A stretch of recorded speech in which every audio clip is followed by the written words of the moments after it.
ایک دھیلا حرام جگہ پہ. یہ جو گونیوں پہ پیسے پھینکتے ہو حلال ہے؟ چلیں بینڈ باجا تو شادی پہ آپ نے اپنی مرضی سے بند کرنا ہے یا بجانا ہے، لیکن گونیوں پہ جو پیسے پھینکتے ہو جائز ہے؟ بولے. تو وہ پھر کہتے روتے ہیں بعد میں لوگ کہ پتہ نہیں کیا ہوا، شادی کے بعد پیچھے پیچھے آئے. تو میں نے کہا شادی کے بعد اس لیے پیچھے پیچھے ہاتھ ہو گیا کہ شرابیں بڑی پی گئی، شادی پہ تباہی بڑی اتری، تو پھر اللہ کی رحمت ناراض ہو گئی. اور اس پر میں قرآن مجید کی آیت پڑھتا ہوں. رب فرماتا ہے وَمَنْ أَعْرَضَ عَنْ ذِكْرِي فَإِنَّ لَهُ مَعِيشَةً ضَنْكًا. بڑی سخت آیت. وَمَنْ أَعْرَضَ عَنْ ذِكْرِي، فرمایا جب تو میرے تذکرے سے، میرے ذکر سے منہ پھیر لیتا ہے، فَإِنَّ لَهُ مَعِيشَةً ضَنْكًا، تو میں تیری معیشت کو، تیرے رزق کو تنگ کر دیتا ہوں. تو تیری زندگانی تنگ ہوتی، اور جس کی زندگی اللہ تنگ کرے اس کی کوئی کھول سکتا ہے؟ کہتے ہیں بڑی جگہوں پہ گیا ہوں، بڑی پھوکے مروائی، بڑے دم کرائے، حالات صحیح نہیں ہوتے، تو مسجد آ کے توبہ کر. وہ کہہ رہا فَإِنَّ لَهُ مَعِيشَةً ضَنْكًا. اعلان ہے قرآن پاک کا کہ جب تو میرے ذکر سے منہ پھیرے گا، روٹی میری کھائے اور پیسے لے کے عیاشی کرے، مسجد آئی نہ. حکم تو یہ ہے کہ جتنی جتنی نعمت بڑھتی جائے سجدے بڑھنے چاہیے، لیکن ہم لوگ سجدے کم کرتے جاتے ہیں، فرض نماز بھی نہیں پڑھتے، پھر رزق تنگ ہوتا ہے، پھر اللہ کے عدل کا نظام چلتا ہے، پھر خرابی ہوتی ہے. اس لیے یاد رکھیں قرآن مجید نے حکم دے دیا کہ اگر چاہتے ہو کہ رزق میں برکت ہو تو پھر رزق دینے والے کے آگے جھک جاؤ، پھر رزق دینے والے کے آگے جھکو. تو مالی پریشانی کا بہت بڑا سبب یہ ہے کہ ہم مسجد کی طرف نہیں آتے، دین کی طرف نہیں آتے، پیسہ ناجائز جگہ پہ خرچ ہوتا ہے. آپ یقین کریں مسجدوں کا حال خستہ ہے، مدارس کا حال قابل رحم ہے، قابل رحم حالت ہے مدارس اسلامیہ کی. اور لوگ پیسہ کہاں خرچ کرتے ہیں؟ میں تو یہ روتا رہتا ہوں، ہر جگہ روتا ہوں. میں دنیا کے کسی پاکستان کے کونے میں بیٹھتا ہوں تو روتا ہوں. ایکٹر پل گئے، اور اہل سنت کا تو ویسے اللہ حافظ ہے، قوالوں کی کوٹھیاں دیکھنے کے قابل ہے. اور نعت خواں جو سر سیکھتے ہیں رات کو کہیں بیٹھ کے اور صرف آواز سریلی ہے، ان کے مکان پجاروں دیکھنے کے قابل ہے. اور جس شخص نے ساری زندگی رسول اللہ کا دین پڑھایا ہے، ساری زندگی، شیخ الحدیث مزاج کے لوگ ہیں جن کی بیٹیوں کی شادیاں بھی ہونے والی ہیں. مدارس کے بچے موٹے کپڑے پہن کے گرمیوں میں گھومتے ہیں، موٹے کپڑے. اور کوئی چودھری اگر کبھی دینے آتا ہے نا کسی مدرسے میں پیسے، تو کہتا ہے جی وہ میں نے 50,000 روپیہ خرچ کرنا ہے، تو کوئی جگہ کوئی کام بتائیں کون سا ہونے والا ہے. میں کہتا تو لے جا کہا رہی، یہ کام بتائیں. اب کسی امام کی بیٹی کی شادی ہونے والی ہے تو پہلے تجھے جا کے بتائیں کہ اس کو ہم نے خرچ کرنے. کہتے نہیں وہ میرا اعتبار نہیں. تو اعتبار نہیں تو جا دوڑ جا. یہاں کوئی بھوکے ننگے لوگ بیٹھے، یہ رسول اللہ کا نام لیتے ہیں، اور جو مصطفیٰ کا نام لیتے ہیں رب انہیں اتنا نوازتا ہے کہ کہیں کوئی کمی باقی نہیں رہتی. وہ کمال کر دیتا ہے جب وہ دیتا ہے. دروازہ رسول سے جسے ملتا ہے، میرے اعلیٰ حضرت بول کے کون دیتا ہے؟ دینے کو منہ چاہیے، دینے والا ہے سچا، دینے والا ہے سچا. میں بہت دور تھا پنجاب کے کونے میں، تو محفل سے فارغ ہوا تو 5-5 ہزار کے نا 4 نوٹ ایک چودھری سامنے لہدا کر کے، اور اس طرح شادیوں پہ نہیں دیتے 2000 دا وکھرا کرنا نظر آوے. انہوں نے کتے نہ لگے کہ 1000 ہی دے گیا، تو لہدا کر کے نا 4 نوٹ تو یوں کی حضرت صاحب یہ. میں نے کہا تو شاید مجھے جانتا نہیں، پتہ نہیں میں کون ہوں. اس نے کہا کیا مطلب؟ میں نے کہا مجھے بڑی مسجدوں میں لوگوں نے کہا آ جاؤ. میں نے کہا وہاں رہنا ہے جہاں مسجد بھی ہو اور اللہ کی دی ہوئی عزت بھی ہو. بڑے اداروں میں تو باتیں بڑی سننی پڑتی ہیں، تو سمجھا ہی نہیں ہمیں. تو نے یہ کس طرح کی بات کر دی؟ اس کو اٹھا کے لے جا. غیرت ہے بڑی چیز جہان تگ و دو میں، پہناتی ہے یہ فقر کو تاج سردارا. ایک صاحب مجھے ٹیلی فون کر کے کہنے لگے جناب ایک ٹائم چاہیے تھا. میں نے کہا میں نے یار سارے وقت اتفاق کی بات ہے کہ 6-6 7-7 8-8 مہینوں قبل لوگ وقت لے لیتے ہیں تو ٹائم نہیں ہے. کہنے لگے میرا تو عمرہ کراندہ بھی ارادہ سی، میرا تو میں نے کہا میں نے کبھی خواب میں بھی نہیں سوچا تھا کہ میں مدینے کی اتنی حاضری دوں گا جتنی میرے رب نے مجھے دلائی ہے. تو مجھے کون سی بات بتاتا ہے؟ یہ تو میرے رب کا فضل ہے. میرا دی گل نہ غریباں دی گل ہے، مدینے چ جانا نصیباں دی گل ہے. تو کیسی بات بتاتا ہے کہ تھوڑا سا میں اشارہ دوں گا تو شاید بندہ جو ہے وہ فوری طور پہ پگھل جائے گا؟ ایسا مسئلہ ہی کوئی نہیں. میرے رب کا تو اتنا کرم ہے کہ ہم نے خواب میں بھی نہیں سوچا تھا کہ اتنا نوازے گا. تو یہ لوگ غلط سمجھتے ہیں میں اپنے مدرسے کے طالب علموں کو کہتا ہوں زندگی میں سب سے اچھا کھانا اللہ تمہیں دے گا اور سب سے زیادہ اچھا کپڑا اللہ تمہیں دے گا, سب سے اچھی گاڑی اللہ تمہیں دے گا, بس ایک شرط ہے ساری زندگی محمد عربی کے وفادار رہنا, رسول اللہ کے نظام سے حضور کے طریقے سے کبھی غداری کبھی نہ کرنا, بڑا نوازے گا اور اتنا نوازے گا تم نے کبھی سوچا بھی نہیں ہوگا. تو یاد رکھیں اللہ رزق میں برکت دیتا ہے, لیکن اس وقت جب ہم اپنی زندگی حقیر کرتے ہیں نا, اب جہاں آنے لگا ہوں وہاں آپ کو لانا چاہ رہا ہوں, ہم پتہ کیا کرتے ہیں, ہاتھ پھیلاتے ہیں. بڑے بڑے رئیس اعظم ہو کے لوگ ہاتھ پھیلاتے ہیں. اگر آپ ناراض نہ ہو تو ایم این اے نے بھی انویسٹر رکھے ہوتے ہیں, ایم پی اے کا بھی انویسٹر, وہ بھی فون کرتا ہے کہ اتنی فلیکس تیرے ذمے, اتنے تیرے ذمے. یہ مت سمجھے کہ مانگنے والا چھوٹا طبقہ ہے, یہاں بڑے بڑے لوگ ہیں. یہاں تو پولیس افسر بھی دکان پہ آ جائے تو دکاندار پریشان ہوتا ہے کہ یہ مفت ہو رہا ہے, یہ پیسے نہیں دے گا. تو یہاں مانگنے کے سٹائل بڑے بڑے نرالے, بڑے بڑے لوگ ہیں. ناراض نہ ہوئیے گا, سب کی بات نہیں کر رہا, لیکن الا ماشاءاللہ اکثر کی بات کر رہا ہوں. اب میرے نبی پاک صلی اللہ علیہ وسلم نے درس دیا, فرمایا زندگی میں ہاتھ نہ پھیلانا کبھی بھی, زندگی میں کبھی بھی ہاتھ. مالی پریشانی کا حل بتایا, میرے حبیب فرمانے لگے یوں نہ کرنا ورنہ پھر دوبارہ ساری زندگی اس طرح نہیں ہو سکے گا. فرمایا اپنی غربتیں چھپا کے رکھ, اگر اللہ کبھی آزمائش ڈالے تو اللہ کے ساتھ بات کر, اس کے نیک بندوں کے ساتھ بات کر, کبھی بھی یوں نہ کرنا ورنہ ساری زندگی پھر تم مانگتا ہی رہے گا. تو یا رسول اللہ کیا کریں؟ فرمایا تو دینے کا ارادہ کر, اللہ بھی تجھے مالا مال فرما دے گا. تو جس نے ہاتھ پھیلایا ہوا ہے نا, اسناد خان نے بھی, مولوی نے بھی, ایم این اے نے بھی, ایم پی اے نے بھی, اور وزیر نے بھی, اور مشیر نے بھی, اور کیا بتائیں کہاں تک. ہمارا تو وزیر اعظم کسی ملک چلا جائے تو اگلا ملک پریشان ہو جاتا ہے کہ شاید کچھ لینے آیا ہے. جن کو آج یوم پاکستان ہے, پاکستان مانگنے کے لیے نہیں بنا تھا, یہ دینے کے لیے بنا تھا. یہ تو دینے کے لیے بنا تھا. یہ تو وہ سلطنت بنائی گئی تھی جو درویشوں نے قائم کر دی اور اس ملک کو بھکاری بنا دیا ہے. لیکن ہم پھر بھی مایوس نہیں, یہ مٹی بڑی حسین ہے. انشاءاللہ تعالی یہاں سے ایسے پھول کھلیں گے کہ ساری دنیا کو خوشبو جائے گی. اس دھرتی سے انشاءاللہ تعالی ایسے درخت اگیں گے کہ سارا زمانہ سائے میں بیٹھے گا. میں دور نہیں نکلنا چاہتا. تو ایک رزق کی تنگی کا معاملہ یہ ہے کہ ہم مانگتے ہیں. کچھ لوگ اس لیے بھی کسی سے سوال کر لیتے ہیں کہ کوئی کہے نا امیر بڑا ہے. سوال شادی کا موقع آتا ہے تو 2-4 دوستوں کو فون کر لیتے ہیں, پھر رشتہ داروں کو بتاتے پھرتے ہیں کہ میں نے تو قرضہ پکڑ کے نکاح کیا, قرضہ پکڑ کے رجسٹری کرائی ہے, تاکہ لوگ. تو جب تو ایک دفعہ مانگ لیتا پھر ساری زندگی تیری مالی مشکلات حل نہیں ہوتی. ایک وجہ یہ ہے. اب آئیے ان پریشانیوں کے کچھ روحانی علاج ہیں. 2-1 باتیں عرض کروں. سورہ طلاق 2-3 نمبر آیت کی گھر جا کے تلاوت کریں. رب کریم نے فرمایا وَمَن يَتَّقِ اللَّهَ يَجْعَل لَّهُ مَخْرَجًا, فرمایا جب تو اللہ سے ڈرے گا تو اللہ ہر مشکل سے نکلنے کا تجھے رستہ عطا فرما دے گا. اور کیا خوبصورت انداز ہے قرآن مجید کا, اور ہم نے اس کا لاکھوں بار تجربہ کیا, 20 اور سینکڑوں بار یہ چیز ذاتی طور پر پریکٹیکل سے گزری. اللہ نے فرمایا ہر مشکل سے نکلنے کا رستہ بھی دے گا, وَيَرْزُقْهُ مِنْ حَيْثُ لَا يَحْتَسِبُ, اور اللہ تجھے وہاں سے رزق دے گا کہ تو نے کبھی سوچا بھی نہیں ہوگا. وَيَرْزُقْهُ مِنْ حَيْثُ لَا يَحْتَسِبُ, سے دے گا کہ تو نے کبھی سوچا بھی. ایک صحابی تھے حضرت عوف بن مالک رضی اللہ تعالیٰ, کہتے میرا بچہ کافروں نے قید کر لیا, گھر میں غربت پہلے بڑی زیادہ تھی, میں دروازہ رسول پہ آیا, حضور اب کیا کروں؟ تو کہتے ہیں نبی پاک نے فرمایا بھروسہ اللہ کی ذات پہ کر, توکل اللہ کی ذات پہ کر, اور گھر جا کے تسبیح لے کے میاں بیوی بیٹھ جاؤ اور پڑھو لا حول ولا قوت الا باللہ العلی العظیم, جاؤ پڑھو جا کے. کہتے ہیں میں گھر بیٹھا, ابھی چند تسبیحاں پڑھی تھی کہ دروازے پہ دستک ہوئی, دروازہ کھولا تو میرا بیٹا دروازے پہ کھڑا تھا, پلٹ کے دیکھا تو 400 بکریاں بھی لایا تھا.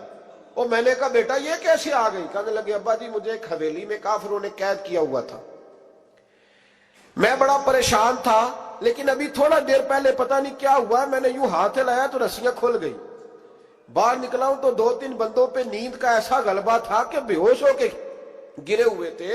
400 بکریاں بھی تھی, میں نے دروازہ کھولا, بکریاں میرے ساتھ دوڑنے لگ گئی ہیں. تو میں 400 بکری بھی لے آیا ہوں, پلٹ پلٹ کے دیکھتا رہا ہوں, پر میلوں کا سفر ہوا وہ آئے ہی نہیں. تو والد کہنے لگے بیٹا چلو پہلے مصطفیٰ کریم سے جا کے پوچھ لیں, دیکھیں کیسے مالی مسئلے حل ہوتے ہیں. حضور سے جا کے پوچھیں کہ ہمارے لیے جائز بھی ہے کہ نہیں. کہتے ہیں دروازے رسول پہ جا کے ہم کھڑے ہی ہوئے تھے کہ نبی پاک نے فرمایا دیکھا رب کریم کا فضل، دیکھا، فرمایا تیرا بیٹا بھی آ گیا، تیری غربت کا بھی حل ہو گیا ہے، یہ کافر کا مال ہے، اسے مال غنیمت سمجھ کے استعمال کر، تیرا ہی ہے۔ تو لا حول ولا قوت الا باللہ العلی العظیم پڑھیں تو رزق میں پڑھیں گے انشاءاللہ، بول کے بتائیے پڑھیں گے انشاءاللہ تعالی۔ لیکن سنی قوم تویز پہ لگ گئی ہے، کہتے ہیں وظیفہ پڑھنا پڑتا ہے، آپ لکھ کے دیں گلے میں ڈالنے کے لیے تاکہ وہ ڈالتا جاؤں اور میرے اوپر پیسوں کی بارش ہوتی جائے۔ وظیفہ پڑھیں، وظیفہ پڑھیں۔ سنیں ایک اور وظیفہ سنیں، امام قرطبی نے تفسیر قرطبی میں لکھا رزق کی برکت کا وظیفہ۔ امام قرطبی نے لکھا ہے حضرت انس بن مالک رضی اللہ تعالیٰ عنہ کہتے ہیں ایک شخص حضور کی بارگاہ میں آیا، کہا یا رسول اللہ صلی اللہ علیہ وسلم غربت بڑی ہے، بڑا دکھی ہوں، بڑا پریشان ہوں۔ تو حضور نے وظیفہ بتایا، فرمایا جب بھی گھر جاؤ نا گھر والوں کو سلام کہنی ہے، السلام علیکم، یعنی کب کہنی ہے؟ جب بھی جاؤ۔ کب کہنی ہے؟ یعنی گھر سے نکلے ماچس لینے کے لیے، واپس آ کے کہنا السلام علیکم۔ پھر گھر والوں نے کہا ہو یاد نہیں رہا تھا، وہ تو چینی بھی ختم ہو گئی ہے، پھر گئے چینی لینے تو واپس آ کے پھر السلام علیکم۔ انہوں نے کہا خو ناراض نہ ہوئیے گا، پتی بھی نہیں چائے کی، اب واپس گئے تو پھر واپس آ کے کیا کہنا ہے؟ تو نبی پاک صلی اللہ علیہ وسلم نے فرمایا جب بھی گھر جا السلام علیکم کہے اور 3 دفعہ سورۃ اخلاص پڑھ دے، اور سورت بھی وہ بتائی جو سب کو آتی ہے، قل هو اللہ احد اللہ الصمد لم یلد ولم یولد ولم یکن لہ کفوا احد، 3 دفعہ یہ پڑھ دے۔ صحابی بڑے سیانے تھے، بڑے مسئلے حل کرتے تھے ہمارے، فٹافٹ بول پڑے وہ صحابی، کہنے لگے حضور میری تو چھوٹی سی فیملی ہے، کئی دفعہ بچے گھر نہیں ہوتے، ننھیال گئے ہوتے ہیں، تو پھر کیا کروں؟ حضور نے فرمایا جب گھر میں کوئی نہ ہو تو اپنے نبی پہ درود و سلام پڑھ دینا، تیرے نبی کا کرم تو تیرے گھر میں ہوگا نا۔ حضرت انس بن مالک رضی اللہ تعالیٰ عنہ فرماتے ہیں کہ ہم انتظار میں تھے کہ بندہ واپس آئے اور رزلٹ بتائے۔ کہتے ہیں وہ کچھ دنوں کے بعد واپس آئے تو عجیب بات کی انہوں نے، ہمسایوں سے کئی دفعہ بندے کی نہیں نا اتنی بنتی، اور کئی دفعہ لگتا ہے کہ میرا ہاتھ اوپر ہی رہے، یہ کہیں مجھ سے تگڑے نہ ہو جائے۔ کہتے ہیں وہ آئے تو نبی پاک صلی اللہ علیہ وسلم نے کہا کیا حال ہے تیرا؟ تو عرض کرنے لگے یا رسول اللہ صلی اللہ علیہ وسلم وظیفہ تو میں نے اپنے لیے پوچھا تھا اور میرے تو ہمسائے بھی امیر ہو گئے، حضور وہ تو میں نے اپنے لیے پوچھا تھا اور میرے دائیں بائیں والے لوگوں کو بڑی برکت ہوئی ہے۔ تو میرے محبوب مسکرانے لگے، حضور فرمانے لگے گویا برکتیں تیرے گھر میں جب برسی ہیں تو چھن چھن کے ان کا فیض اللہ نے تیرے ہمسایوں کو بھی عطا فرمایا۔ مشکل تو نہیں وظیفہ، کیا کرنا ہے؟ نہیں تو نہیں آکھنا مشکل لگتا ہے مجھے، تسی کر دینا سلام لو، تسی کہنا بندے اسی کرتے سلام اسی لویے، تسی لو جاؤ کے دوبارہ گھر جا کے کیا کرنا ہے؟ چلے کچھ نہ کچھ 55% بولے ہی ہیں ماشاءاللہ، کیا کریں گے؟ السلام، اور پھر کیا پڑھنا ہے؟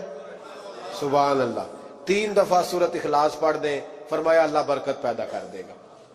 اب سنیں، ایک دوست آئے کہنے لگے حضرت جی بڑے پیروں کے پاس گیا ہوں، مالی مسئلہ حل نہیں ہوتا، تو میں نے کہا میں تجھے نبی پاک کی بارگاہ میں نہ لے جاؤں، پیروں کے پیر کے پاس نہ چلے جائیں۔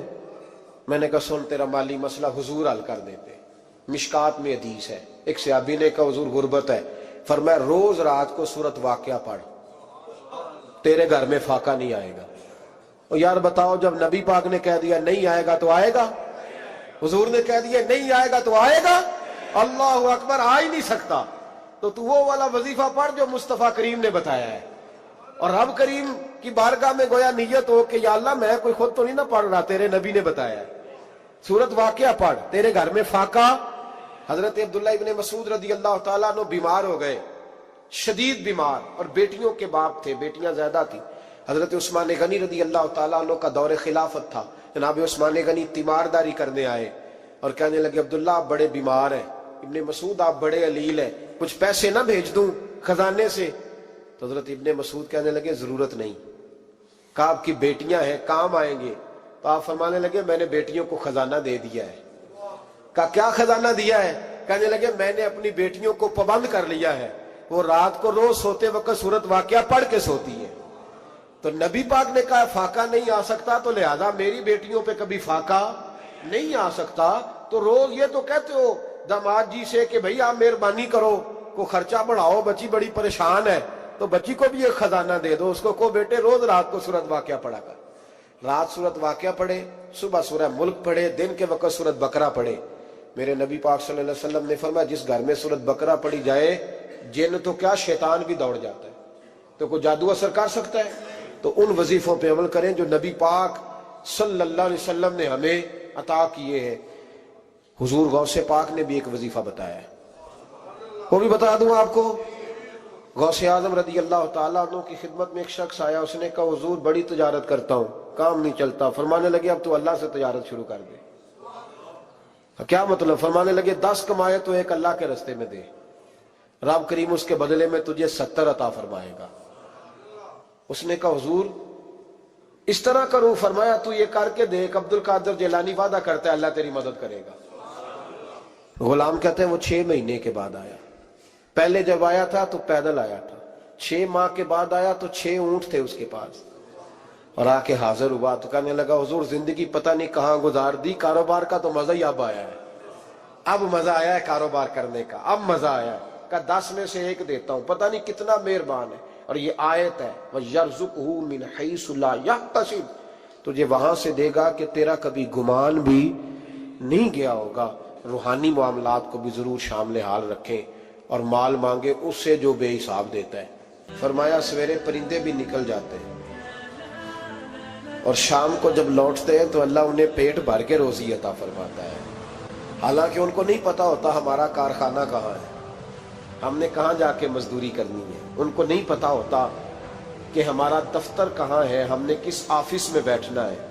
ان کو نہیں پتا ہوتا کہ ہم نے کہاں جا کے مال خریدنا ہے اور کہاں سے ہم نے پھر اس کو دوبارہ بیچنا ہے. انہیں خبر نہیں ہوتی, اللہ پہ بھروسہ کر کے نکل جاتے ہیں. نکلنا تو تیرے ذمہ ہے کہ نہیں.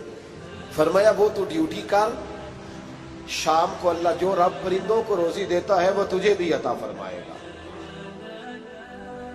میں کہتا ہوں سوچ کتنی کمزور ہے اس آدمی کی جو کہتا ہے کیسے ملے گا. کتنی کمزور سوچ ہے. جو رب بیل کو روزی دیتا ہے, بکری کو روزی دیتا ہے, اس زمین اس دھرتی پہ اگر بسنے والا اونٹ بھوکا نہیں سوتا, چلیں یہ تو پالتو جانور ہوتے ہیں, اس دھرتی پر بسنے والی اگر بلی اور کتا روٹی کھا کے سوتے ہیں تو اشرف المخلوقات ہے. تو نے اپنے ذہن میں کیا ٹینشن پال لیا ہے کہ نہیں آئے گا تو مر جاؤں گا, کیا بنے گا, کس طرح ہوگا, تو کیوں اتنا پریشان ہو گیا؟ بھائی مالی پریشانی سب سے زیادہ اس بندے نے اوڑھ لی ہے جس کی توکل کی بات کمزور ہو گئی ہے. تو سیدھی توجہ اپنے رب کریم کی جانب رکھ, سیدھی توجہ اللہ کی جانب کر. رب فرماتا ہے ذمہ تیرا نہیں, ذمہ میرا. لیکن تنخواہ ایک آتی ہے گھر میں, جب ایک بچہ ہوتا ہے تو تب بھی کام چلتا ہے, جب اللہ 2 بچے دے دے پھر بھی اس تنخواہ سے کام چلتا ہے, جب 3 ہو جائیں پھر بھی چلتا ہے, جب 4 ہو جائیں. نہیں آپ نہ بھی بولیں تو بات تو صحیح ہے, بہرحال کام پھر بھی چلے. اسی تنخواہ میں سے جب بندہ بڑے بیٹے کی شادی کر کے بہو بیاہ کے لے آئے تو پھر بھی کام چلتا ہے. اور جب اس بیٹے کو اللہ بچے عطا کر دے تو اسی گھر میں, اسی آنگن میں, اسی چھت کے نیچے کام چلتا ہے. تو پھر تو مان جانا کہ چلانے والا تو نہیں, چلانے والا کوئی اور ہے. پھر تو مان جا کے چلانے والا کوئی تو اس وقت جب تنخواہ تیری لگی تھی تو کہتا تھا ابا ابھی میری شادی نہ کر, میں بیوی کو کیسے کھلاؤں گا. تو وہی شخص ہے جس کی چھت کے نیچے پھر 1.5 درجن پوتے بھی پل رہے ہیں اور گزارا ان کا بھی ہو رہا ہے. تو رزق کا ذمہ کس کا ہے؟ اللہ کا, اللہ کا ذمہ. اب ہمیں پتہ ہے پہلی بات تو پریشانی اس لیے اتار دینی چاہیے کہ ذمہ ہمارا ہے ہی نہیں. اب دوسری بات یہ کہ ذمہ داری کس کی ہے؟ اللہ حکیم بھی ہے اور علیم بھی ہے. حکیم بھی ہے اور جانتا بھی ہے اور اسے پتا بھی ہے کہ دینا کس طرح ہے. اب ہم پتہ کیا کہتے ہیں؟ کہتے ہیں وہ جو بندہ پجاروں میں بیٹھا ہے وہاں اسے نہیں بیٹھنا چاہیے تھا, اور میرا حق تھا. تجھے زیادہ پتا ہے کہ اللہ کو؟ بول کے بتانا. کس کو پتہ زیادہ ہے؟ کیوں جی؟ تو آپ اصل ٹینشن پتہ کب لگتی ہے؟ جب بندے کہتے ہیں نہیں وہ پجاروں میری تھی, میرا حق تھا. وہ جب گزرتی ہے نا پاس سے مہران کے تو مہران والا ٹینشن بڑی لیتا ہے. حالانکہ اللہ کو زیادہ پتا ہے کہ وہ حق. ایک بات اپنے ذہن میں یاد رکھ لے, رٹ لے کہ جو میرے لیے بہتر تھا میرے رب نے مجھے دے دیا. اور بات ختم ہو گئی. بس وصل اچھا ہے نا فراق اچھا ہے، یار جس حال میں رکھے وہی حال اچھا ہے۔ بس جو میرے حق میں بہتر تھا میرے رب نے مجھے، مسئلہ یہ ہے کہ تو اس پہ راضی ہونے کو تیار نہیں۔ حضرت علی کرم اللہ تعالی وجہ الکریم نے میرے نبی پاک کی ایک حدیث بیان کی ہے، اور جناب علی جب یہ حدیث بیان کیا کرتے تھے تو حضرت مجاہد فرماتے ہیں یوں لگتا تھا کہ جیسے حضرت علی ہمیں ہر پریشانی سے نکال رہے ہیں۔ مولا علی شیر خدا رضی اللہ تعالیٰ عنہ فرماتے ہیں کہ مجھے میرے نبی پاک صلی اللہ علیہ وسلم نے ایک طریقہ دیا تھا ٹینشن فری ہونے کا۔ آپ فرماتے ہیں مجھے تو بڑا راس آیا ہے، تم بھی اگر کر لو گے تو تمہیں بھی فائدہ دے گا۔ کہا وہ کیا؟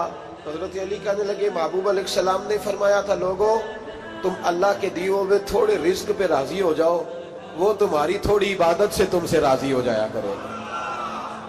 بس تم 2 نفل بھی پڑھو گے تو اللہ راضی ہو جائے گا، تم 1 رکوع بھی سویرے اٹھ کے پڑھو گے تو وہ راضی ہو جائے گا، وہ تمہارے 313 درود شریف سے راضی ہو جائے گا، تم اس کے دیے ہوئے تھوڑے رزق سے راضی ہو جاؤ۔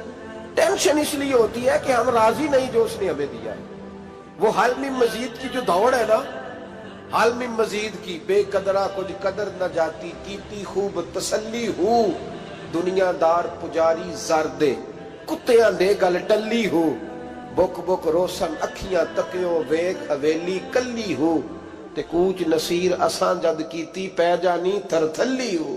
تو یاد رکھیں یہ جو ہے نا مصیبت کے مال آ کیوں نہیں رہا، وہ سامنے والا پلاٹ میرے گھر کے سامنے ہے گھر کے سامنے، پر رجسٹری میرے نام کیوں نہیں؟ یہ مصیبت سانس نہیں لینے دیتی۔ موٹر سائیکل کھڑی کرتا ہے نا جب آ کے دکان سے روٹی کھانے آتا ہے، دفتر سے گھر آتا ہے، کاروبار سے آتا ہے، تو جہاں موٹر سائیکل کھڑی کرتا ہے وہ ٹینشن بڑی ہے کہ کبھی میری ہو جائے نا یہ والی جگہ، تو میں یہاں بھی بورڈ لگاؤں اپنے نام۔ اس نے مالی پریشانی پیدا کی۔ تو جس حال میں ہے، کیونکہ تو نے اپنا یہ حال خود نہیں بنایا، جس نے بنایا ہے وہ بڑا بہتر جانتا تھا کہ تو اسی حال میں اسے اچھا لگتا ہے۔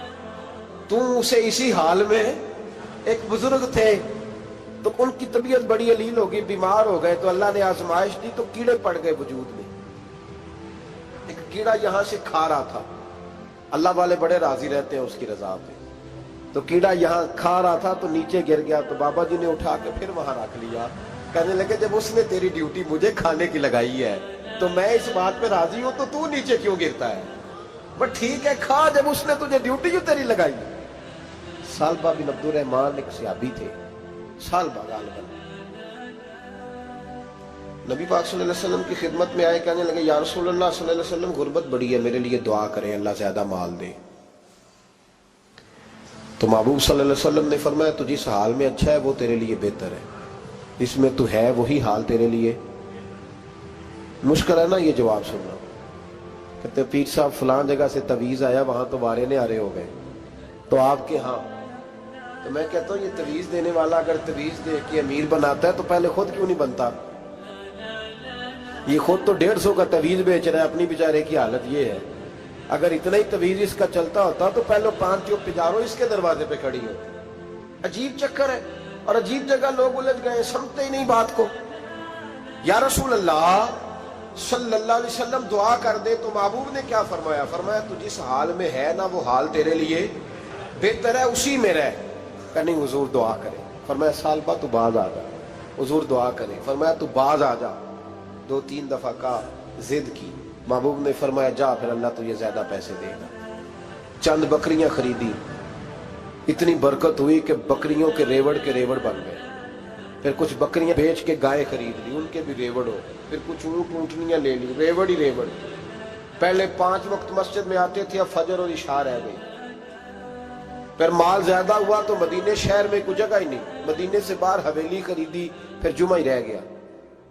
جمعے کے جمعے آتے، زکوٰۃ کا حکم آیا۔ میرے نبی کریم علیہ السلام نے حضرت ابو ہریرہ کو بھیجا، فرمایا جا اسے کہہ تیری زکوٰۃ بنتی ہے 2.5%۔ 10 کروڑ روپیہ ہو تو کتنی زکوٰۃ بنتی؟ بھئی 1 کروڑ کی 2.5 لاکھ ہوئی نا، تو 10 کروڑ کی کتنی ہوئی؟ تو بڑی مصیبت ہے جب بینک سے میسج آتا ہے نا کہ 25 لاکھ نکل گیا تیرے اکاؤنٹ سے، بہت بڑی مصیبت، بڑی ٹینشن ہوتی ہے۔ ایک صاحب میرے پاس آئے، ان کی زمین اچانک مہنگی ہو گئی، اچانک پہلے کچھ 15-16 لاکھ کی ایکڑ زمین تھی، پھر وہ کروڑ کی ہو گئی۔ تو میرے پاس آئے، کہنے لگے وہ 10 کروڑ روپے